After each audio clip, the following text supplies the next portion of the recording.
All right, welcome everyone. It's our 18th week meeting, June the 8th. Quickly recap last week's call. We had Artem join to share his feedback on DUNE. I think we had some nice back and forth there. And from what I understand, some progress made as a result of that feedback. So we can check in, get an update there from the team.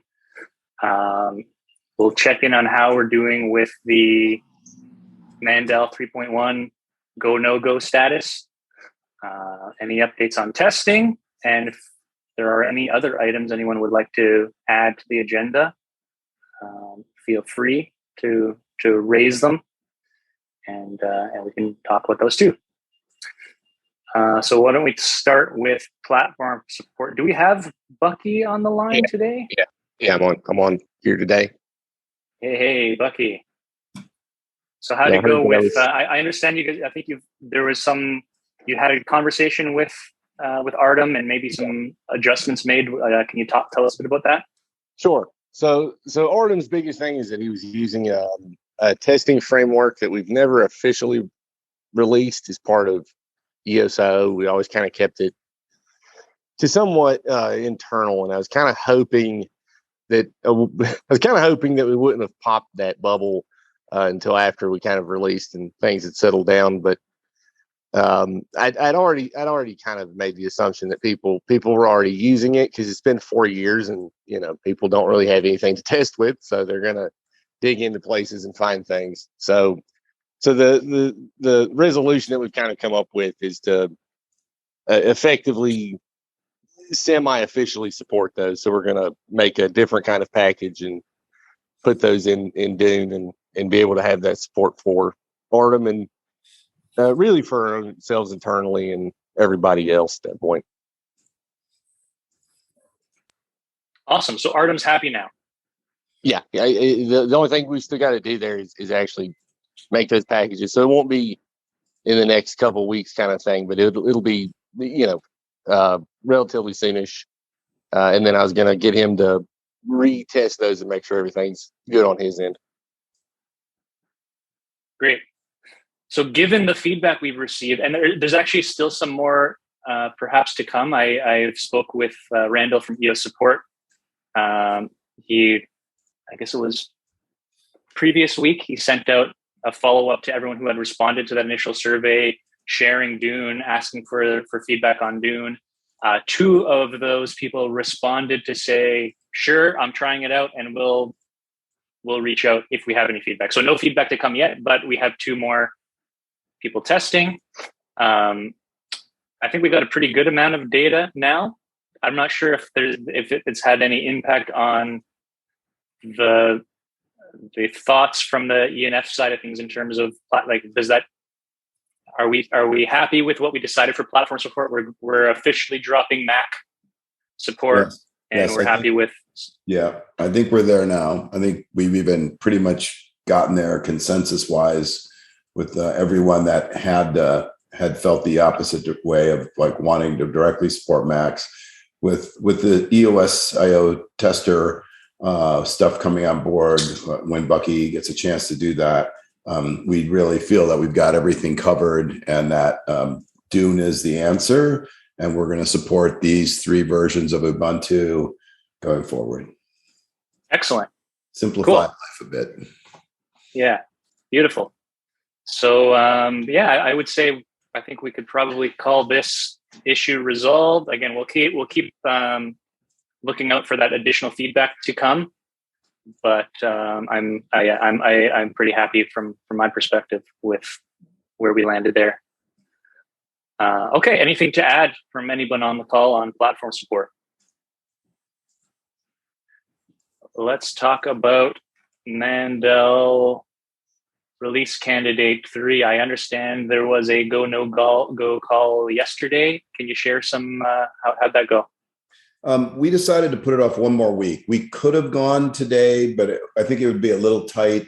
Everything is in. There were people still doing PR reviews.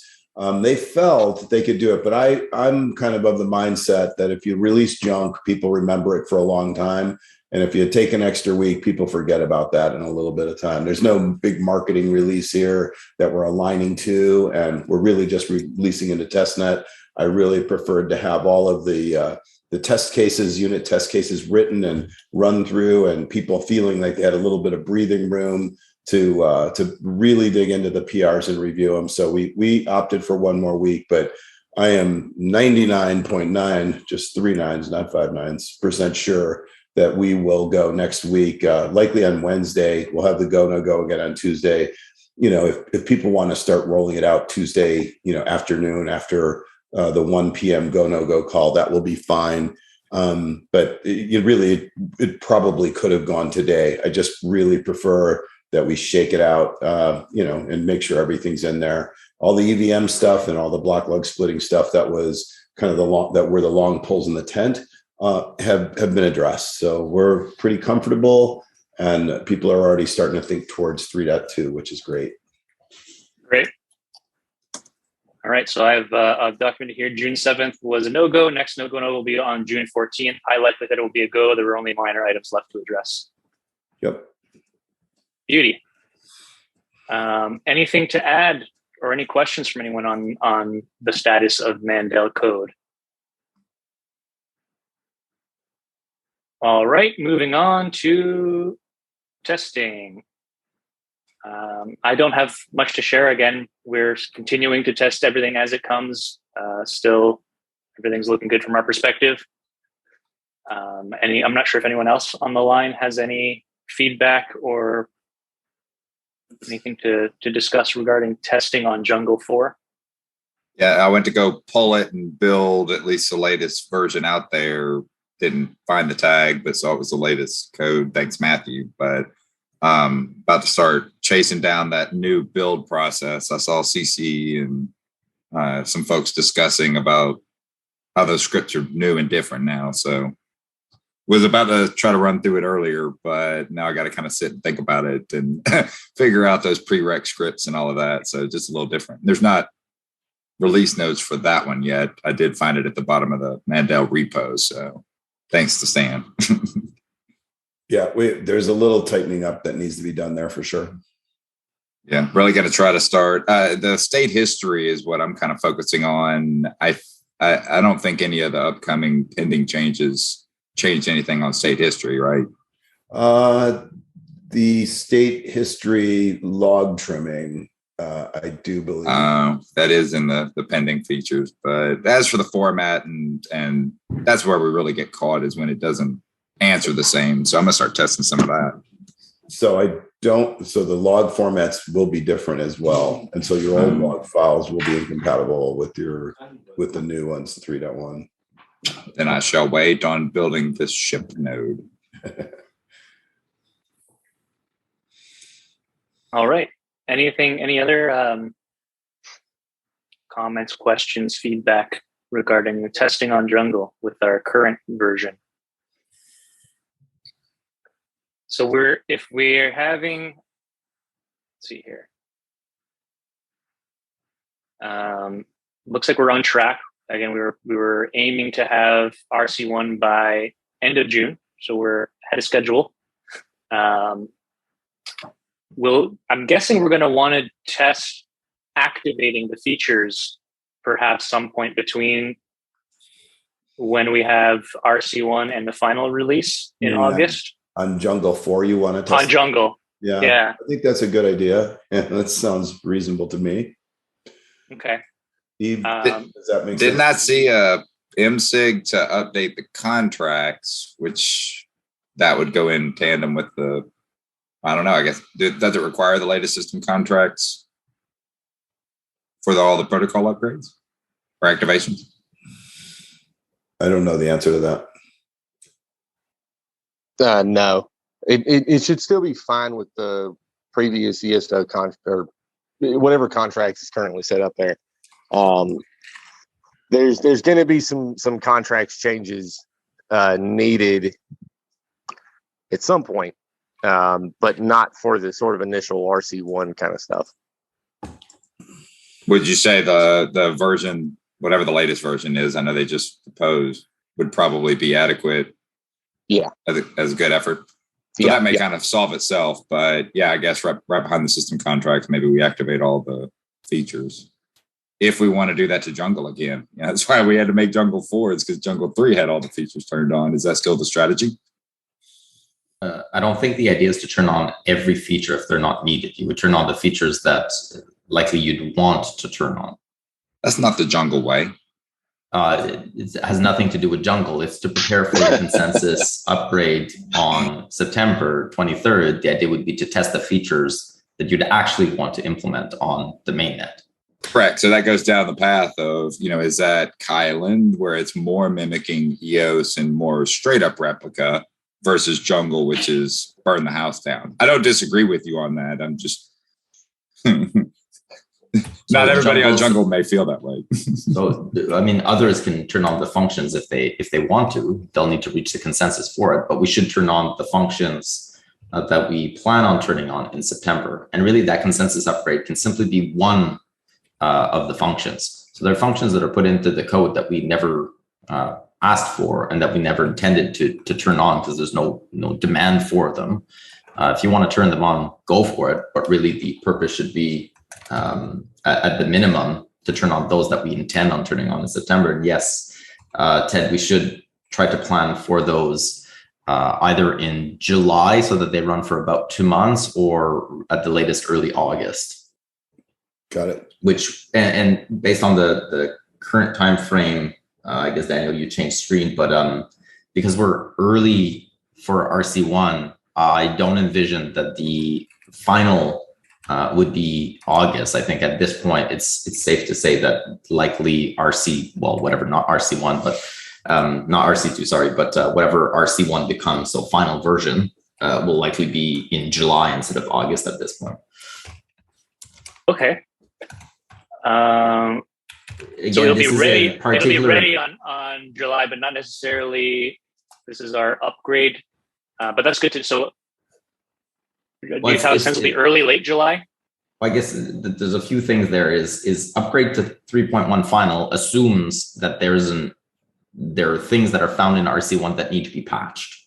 There's nothing that needs to be that needs to be patched. Essentially, RC1 becomes final. Right. So there's nothing to upgrade to. Right. And what's different between this time and other times previously is that we're not really adding any extra features necessarily. And so it's quite possible that there is nothing. So we've seen RC2, RC3 in the past. It's possible that this time we only have RC1 and final, or RC1 becomes the final. Right. Okay. Well, even if that's the case and it's not requires absolutely no changes, we probably still would want to bump the version and retag it. Correct. What I mean by that, Kevin, is then that there's no extra testing afterwards. The testing essentially has already been done. Yeah. This was so that you bump up the version, but really the essentially the same code is now running. From a testing perspective, we've already tested it. Yep. And so it is possible that we end up with whatever is deployed next week. I'm probably not. There's probably going to be something. I was going to say, you're very optimistic. That's I'm optimistic that that essentially by September 23rd, first of all, we should be able to meet that date is what I'm thinking.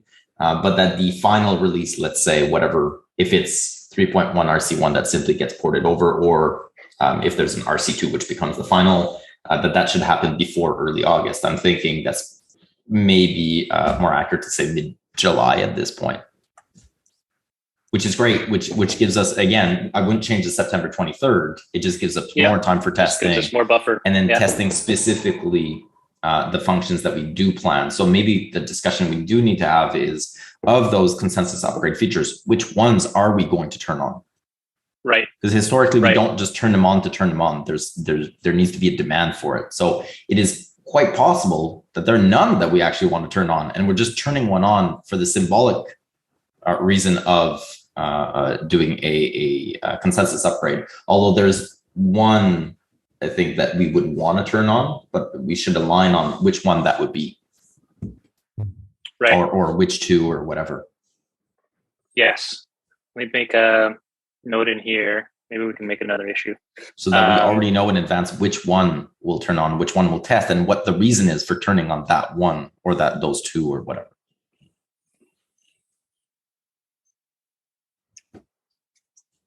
And maybe I would Kevin. hope going forward, though, most protocol features would be turned on.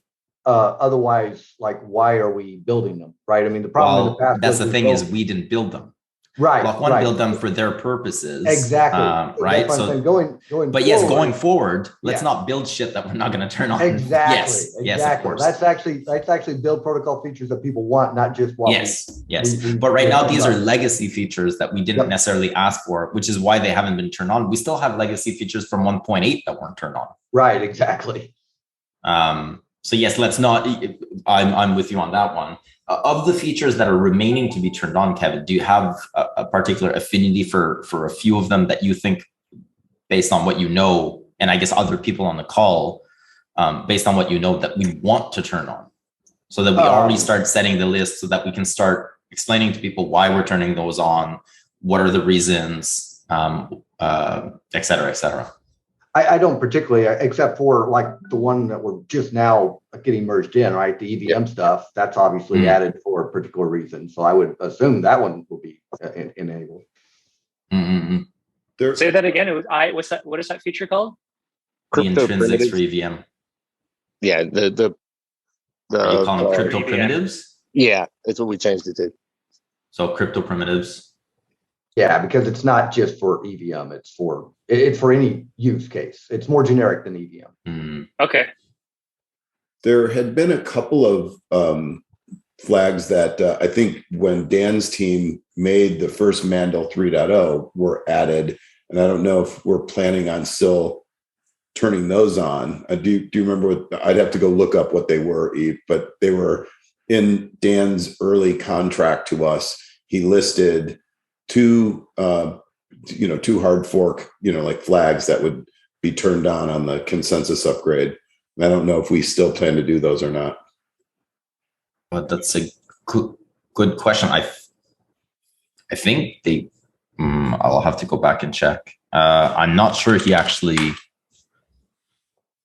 If he actually put them in or not. Yeah, that's one thing, and then I'm not even sure that was still relevant. I think because one of them had to do with get contract hash, maybe. Yeah. So they're, but then that wasn't put in.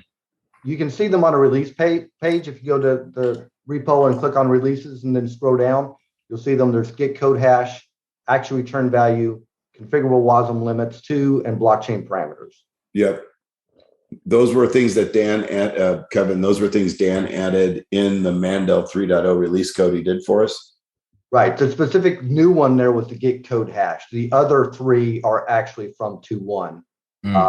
And of those, you asked for my opinion, the actual return value, I think, is one that I would think we would want to enable. Can you say that again, Kevin? Actual return value? Actual return value. Did I get that right? Yeah. I would imagine the community would want that, but I mean, could be surprised, I guess. Well, so if Dan, I guess one of the ways I'd look at this is if Dan had wanted them for a reason, because he's building something, that's the community essentially, he's part of the community. So he's saying, I would like those features. So I personally would say if somebody's asked, let's turn them on. So this is historically why we haven't turned on features, is even after we didn't turn them on, nobody was asking for them. So there was no sense in turning them on just to have them there, potentially creating issues that really there's no purpose for. So of the ones that he mentioned, I would turn all of them on, because then that might be useful for him and whatever he is building. So the question is, Matthew Darwin's been testing these releases pretty regularly, taking code drops and testing them. And has he been turning those on or not? And do they matter unless they're on, in a net with like Jungle 4 with, 8 other nodes or something? Is Matthew activating protocol features? I doubt it. As far as I know, he's not. Yeah, that's why he can't. Yeah. Consensus not unless he had his own one-man chain running, which he doesn't right now. He's doing all his testing on Jungle. Yeah. Right. Yeah. So in order to activate those features, we need MSIG. In Jungle 3, all those functions were enabled before, no? I think they had gone across the board. I don't know which ones were, but I think it was a lot of them. I think all of them were turned on.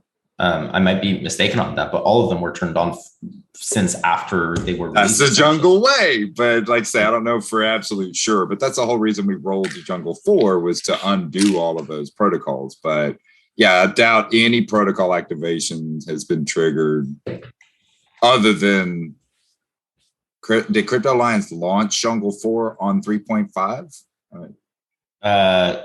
No, they launched it on 3.0. That's right. We went from they launched it on 2.0 and then shortly after updated to 3.0. And I believe doubt any of them have been activated. I mean, it may have been the same ones. Yeah. At this stage, no, but previously in Jungle 3, they were.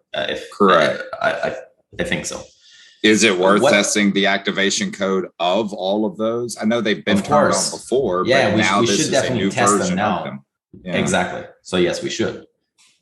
And we should place particular focus on those that we will end up turning on. So is it we go with this list of hand-picked and look, these are the ones we think are going all the way through, or is jungle the burn it to the ground? Kylan is the nope, this is more the what's the status list of Kylan right now, Daniel? In terms of Mandel, I don't think it's doing anything. So really, jungle is the only one. I think we're waiting on jungle though. Yeah. So that changes things, right? So historically, yes, I agree with you, Michael. We had both, but right now we don't really. We could bring Kylan up. I don't think it didn't have all the activations any more than EOS mainnet turned on, which I think would be 2.0. I mean, and there's only like 6 of us that are running it basically. So, I mean, we could bring it up. That was the question I was asking. Do we want to have a burn it to the ground jungle, turn them all on, and Kylan, let's get it.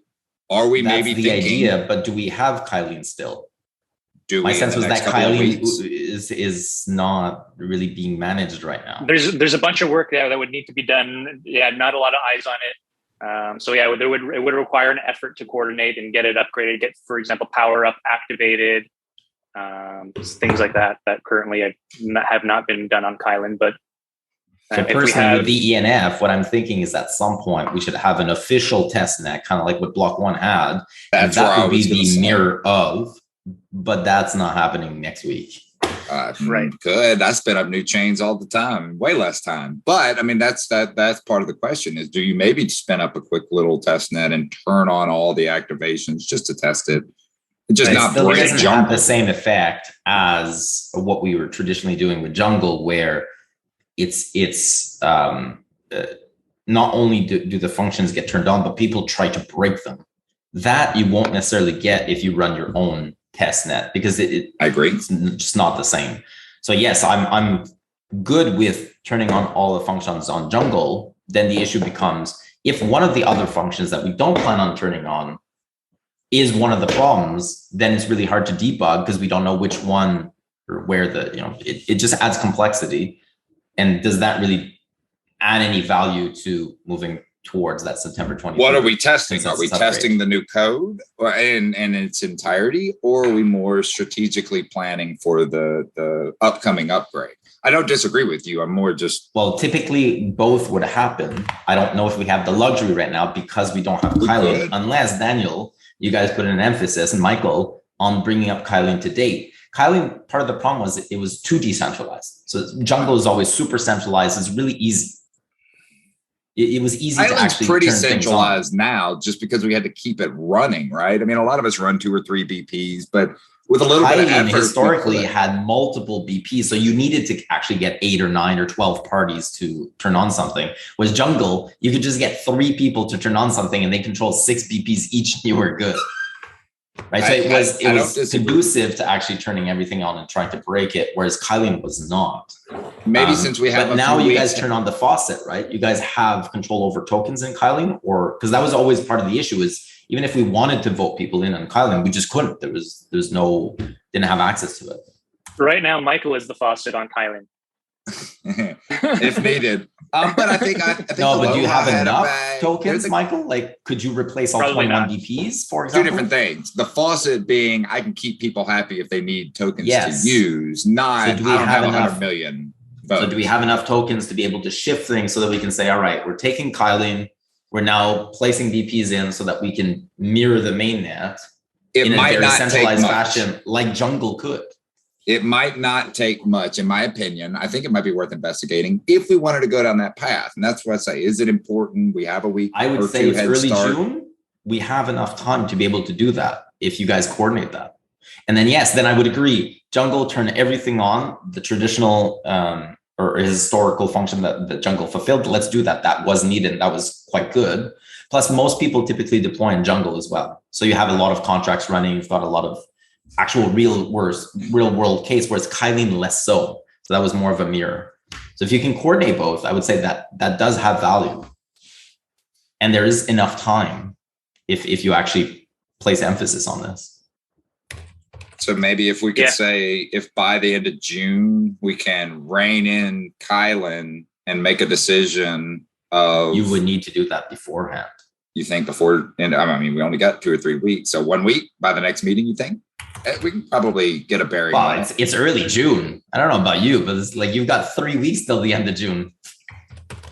But no, I think, again, it depends. How many tokens do you have? So in Jungle, it's really easy because Bodan can just deploy the contract single-handedly. They control it. They've got the keys. It's good. Do we have that capacity on Kylene? If we don't, then it always requires consensus. And that's what historically was always difficult. It's just I think there are some teams that are in contact that can at least make some waves. I don't know if it's complete control, but I think that there were a few. It's just hard to get them on the fly. But if we make an effort and reach out and look at blockchain to see who the bags are, I think we might be able to. We have a pretty good control of it. Fine, I'll run 3 or 4, or 4 or 5, however many. We can slide them in. It's, do we go through the effort to try to have a burn to the ground on Jungle and try to get Kylene back up to speed versus spinning up a whole new testnet? I agree. That was going to be my next question. What's easier, getting Kylene into a state that we need it in, or to just start from scratch with a brand new one? But if you want to start from scratch with a new one, which is fine, we talked about that before. Who's taking that on? Oh, well, and who's going to test who's it? Who's the new crypto lions elsewhere? Well, and who's going to test it and get everybody linked over to it? At least there's some people. I mean, I think I see it wasn't it Dennis over there sometimes, and a couple of people that use Kylene. You have a much better chance if we can get it up to speed to have people testing it there versus a brand new testnet, in my opinion. Right. Anyway, people know I just wanted to throw it out there. Yeah. So I had spoken in the past, so it would have been weeks or months ago even, with Lao Mao, who previously were running the faucet, and they said they would be willing to re-enable the faucet, but I haven't, since I last follow up, haven't heard anything. So I'll follow up with them again. Maybe we can get a faucet from Lao Mao, and maybe between you and I, Michael, we can work on herding some cats and getting Kylene in a usable state for Mandel testing. Even if we just kind of temporarily get more control and power to push it through and get it in sync, with the plans of, all right, well, slide everybody back in as needed, but at least we can push it through and meet deadlines versus herding cats all the time. But anyway, just a thought on there. And then, maybe by next week we'll have a bearing on, it's possible. No, it's not. Don't burn Jungle to the ground. Yep. Sounds like a plan. Were there any other features to add to this list here that we want to make in our definite wish list? Can somebody actually pull up all the features and then we can just see them on screen and we can say yes, no? Let's see. Where can I find those? Are those? Would that be in the release notes? No. Go to Mandel and click on releases. Yeah, you can click on that. That's fine. Yeah.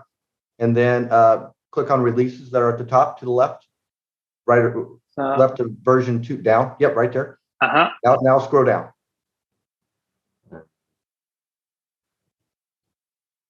Keep going. There you go. That's them in the table. Okay. So we would turn on all of them. Because I think those 4 were requested. That's why they would have gotten pulled back in. Yeah. These are all old ones that got pulled back in, right? Not the new ones developed specifically for 3.1. Is that right? Well, one new one 3 Two dot- colons. Okay.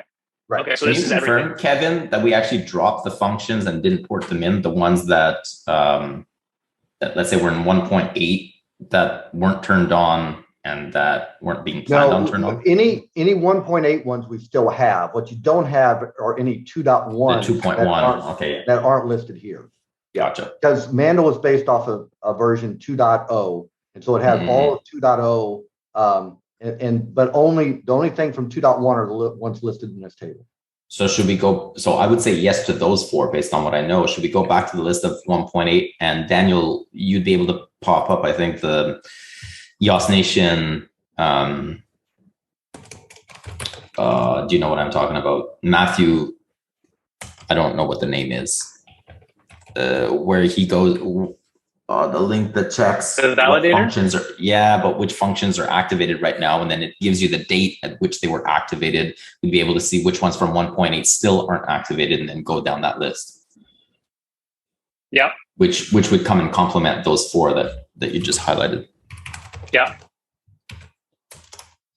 I just forget the name of it. It's in the validator. I just forget the name of the page. Yes. So do I.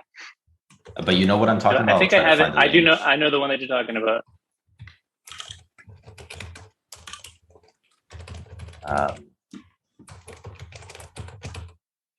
It's not in the Network information? No. Network info? No. The validator report? API versions report? No. Too bad Matthew's not on. Endpoint report? No. It's one of those.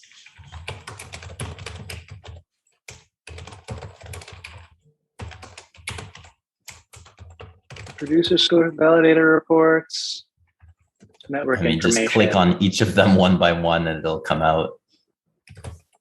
Oops. I think I found what you're looking for. I posted it in the Zoom chat. Thank you. Scroll down. Aha. Yes, thank you. That's exactly it. So of those, okay, so we've got action. I'm going from bottom to top. Action, return value, configurable wasms. Those 2 we just said yes to. Restrict action to self. Is that something that we would want? KV database, is that something we'd want? Blockchain parameters, we said yes to, and forward set code.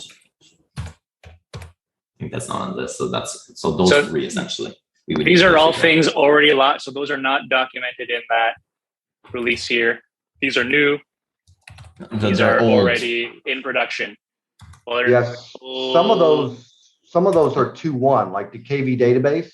KV database is out. Okay, so no. Yeah, we don't have the code for that, at least yet, in Mandel. But so there would be forward set code and restrict action to self.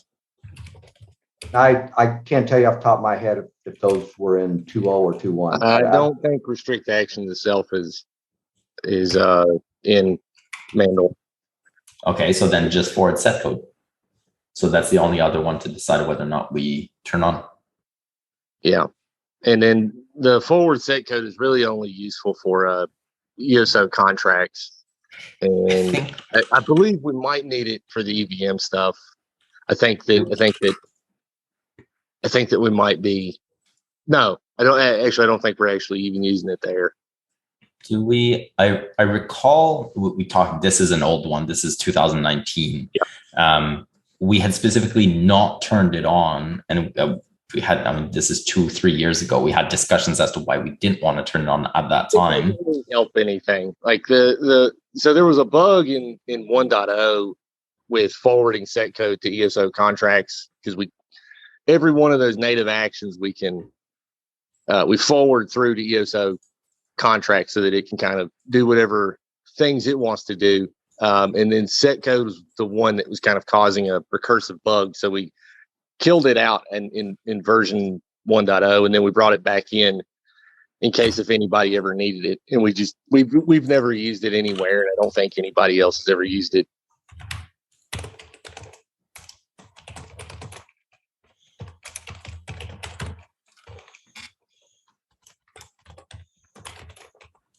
So is it accurate to say we want to activate all of the 3.1 features that are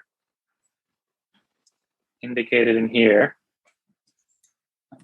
Got a hyperlink and forward set code, which is already deployed, just never activated.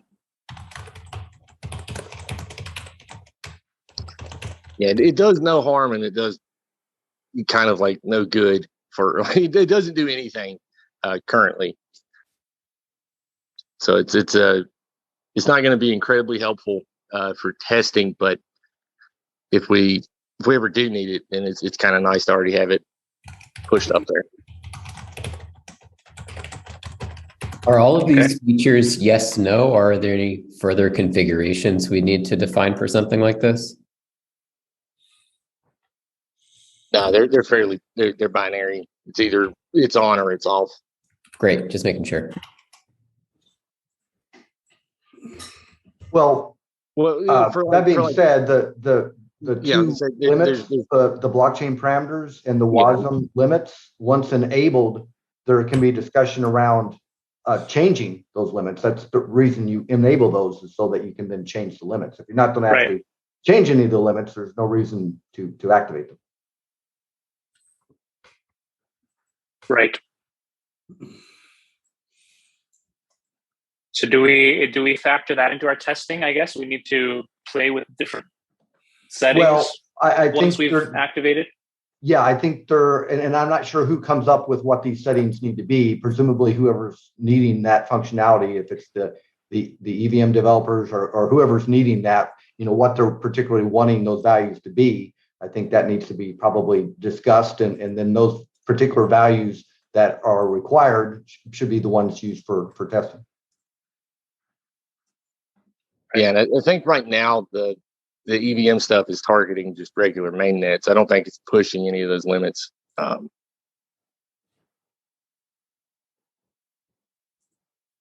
But yeah, I agree that. So is it Dan's group? I think so. Is it Dan's group then that's wanting to change some of those limits? Yeah, I think so. Okay, so then we should get feedback from them. Unfortunately, I don't think Stephen or Todd is on this call, but yeah, we should get feedback from them then on what they want those limits to be. So I don't know where they are, but my understanding is that Dan is building his own chain at this point. So it's quite possible that this is even irrelevant.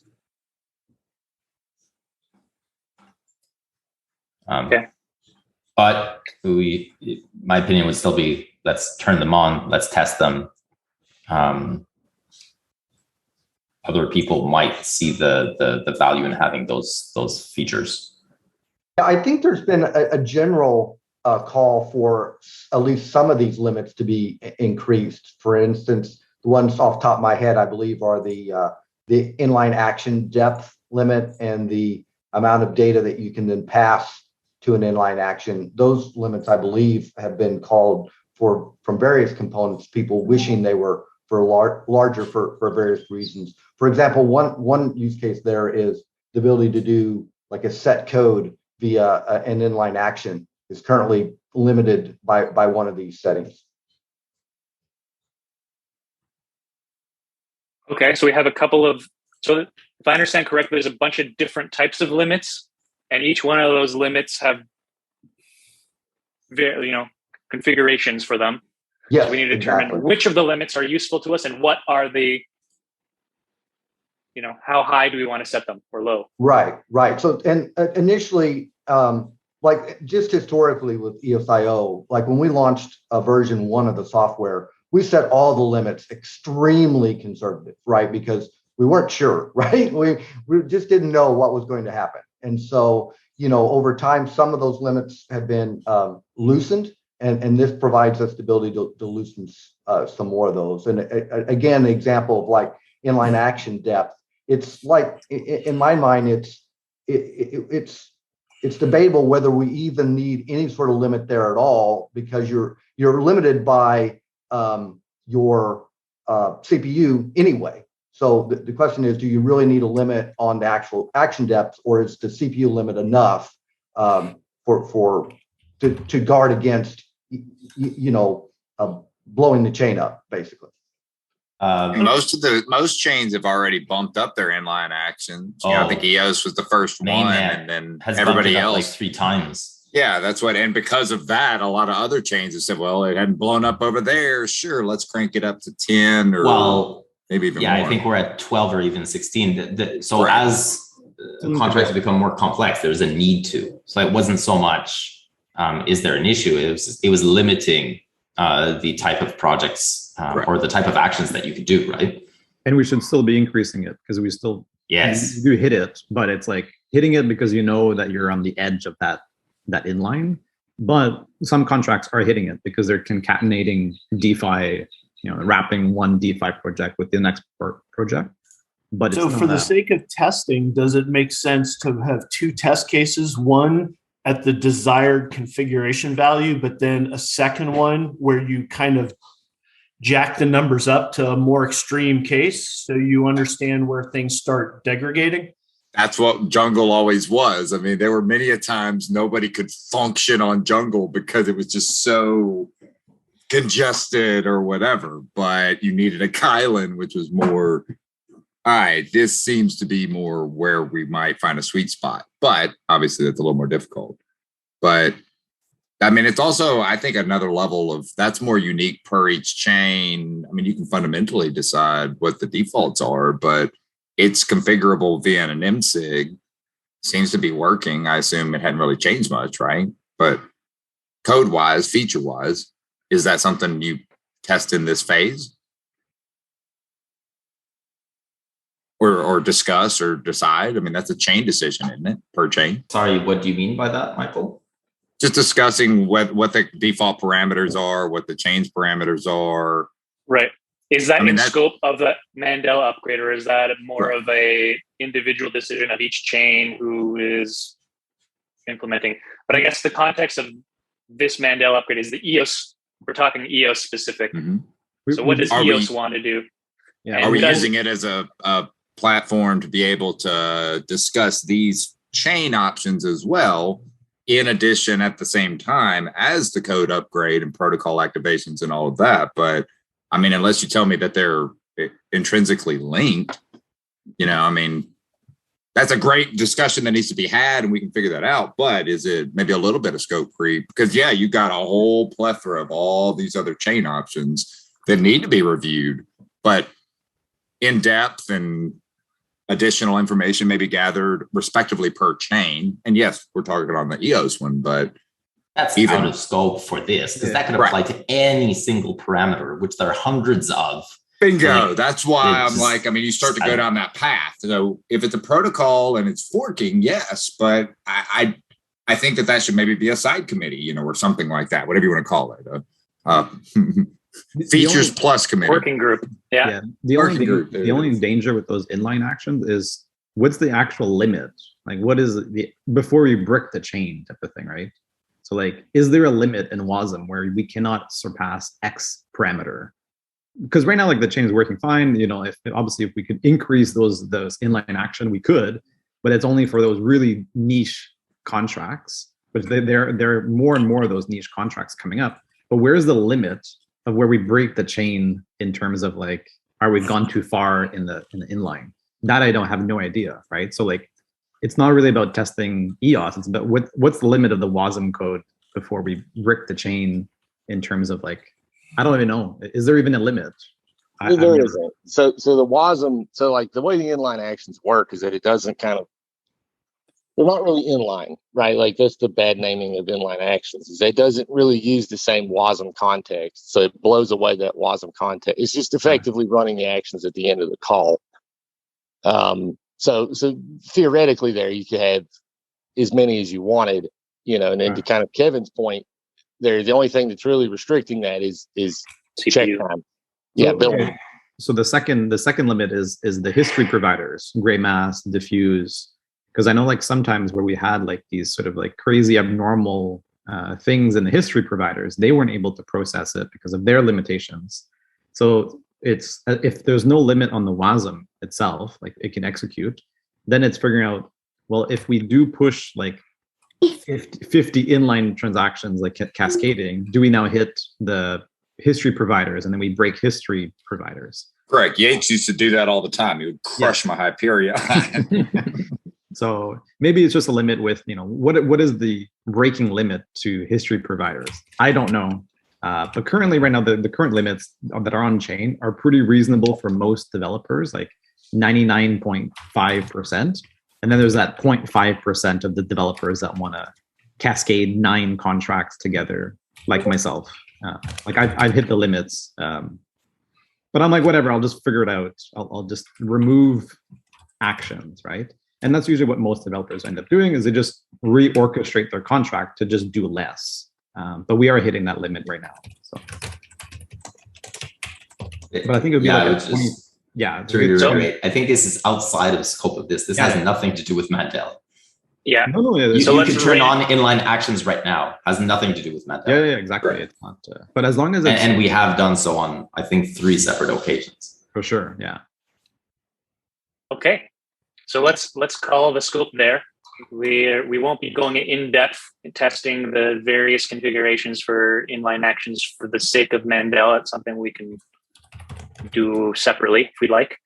It looks like we're pretty aligned on wanting to upgrade all of the 3.1 features. That forward set code is a feature that already exists that maybe we would want to activate. So we should test that on Jungle and Kylan when it comes to testing the activation.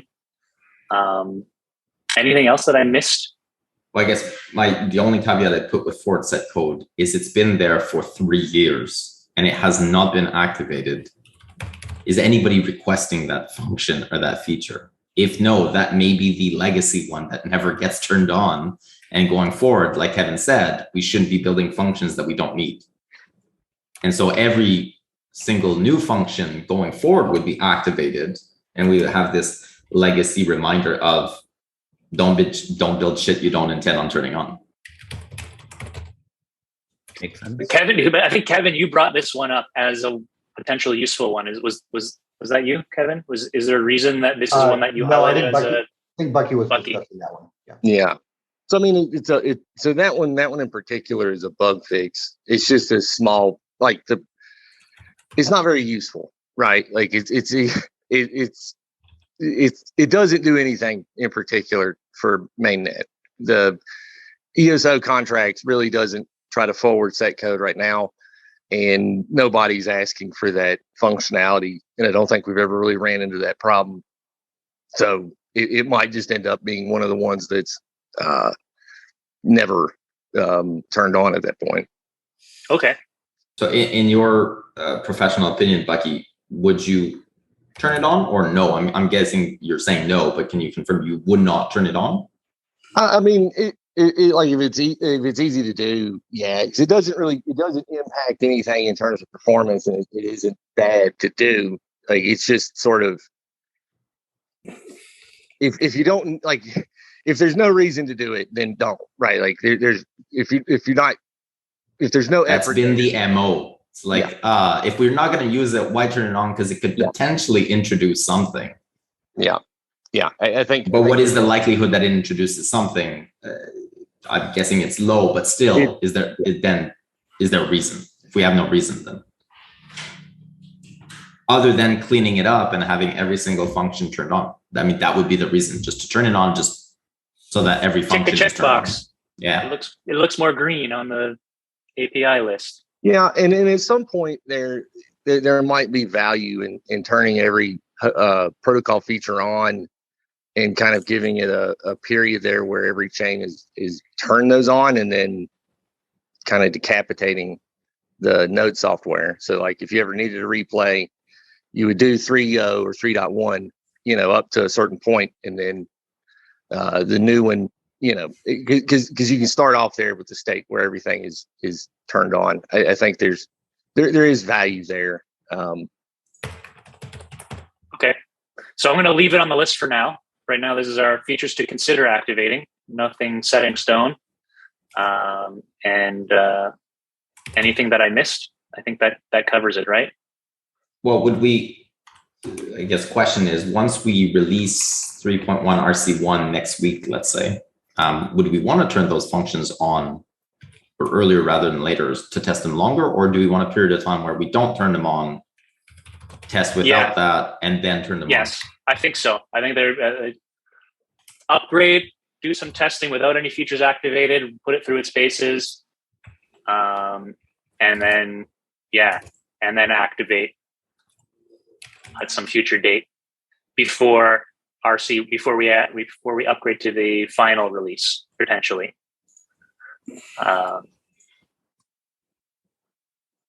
Alternatively, if we get it, go ahead, Bucky, sorry.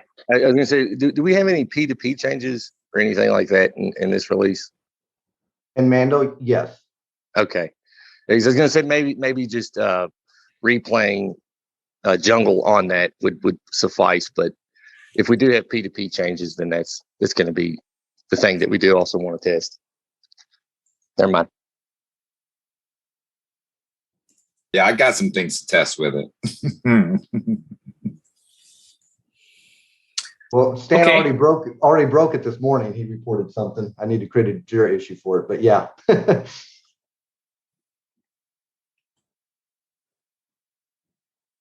Okay. Anything else to add on this topic or any other topics? All right, I'll send out a recap in a bit. Action for me, I'll start seeing what we can do about getting Kylan in a testable state. And if there's anything you can do to help there, Michael, appreciate that. I'll touch base with you offline, and Lao Mao and EOS Asia, and maybe between the four of us we can get something sorted out. Unless there's anything else, we can wrap it up. Thanks, everybody. Have a good day. Thanks, Daniel. Thank you. Have a good day. Thanks, everyone. Cheers. Bye. Thanks, everyone.